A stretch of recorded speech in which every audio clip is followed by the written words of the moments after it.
বিশ্বাস করেন, আপনার রিজিকের মধ্যে যদি একটা টাকা হারাম থাকে, যতক্ষণ সেটাকে আপনি ত্যাগ না করছেন, আপনার ইবাদত কবুল হবে না। কোনো ক্ষমতা নাই এই হাদিসটাকে উল্টায় দেওয়ার। আল্লাহ পাক বলেছেন, ইন্নাল্লাহ তয়্যিব লা ইকবালু ইল্লা তয়্যিব। আল্লাহ পাক পবিত্র, তিনি পবিত্র রিজিক ছাড়া কবুল করেন না।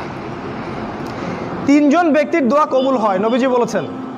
দোয়া ফেরত দেয়াই হয় না, দোয়া করলেই কবুল। একজন হচ্ছে বাবা যখন সন্তানের জন্য দোয়া করে। 2 নাম্বার, যখন কোনো মুসাফির মানে সফর করছে যারা আল্লাহর পথে বা মুসাফির, তারা যখন আল্লাহর কাছে দোয়া করে, দোয়া কবুল হয়ে যায়। আরেকটা দোয়া হলো মাজলুম, কারো উপর জুলুম করা হয়েছে, এই মাজলুম যখন জালেমের বিরুদ্ধে বদদোয়া করবে, তখন দোয়া কবুল হয়ে যাবে। এই মুসাফিরের দোয়া কবুল হয়। একজন মুসাফির হাত তুলে আল্লাহকে বলছিল, আল্লাহ আমাকে এইটা দাও, আল্লাহ আমাকে ওইটা দাও। আর আমাদের নবীজি দেখে বললেন যে মুসাফিরের দোয়া কবুল হয়, কিন্তু এই ব্যক্তির দোয়া কেমন করে কবুল হবে যার খাবার হারাম, পানীয় হারাম, পোশাক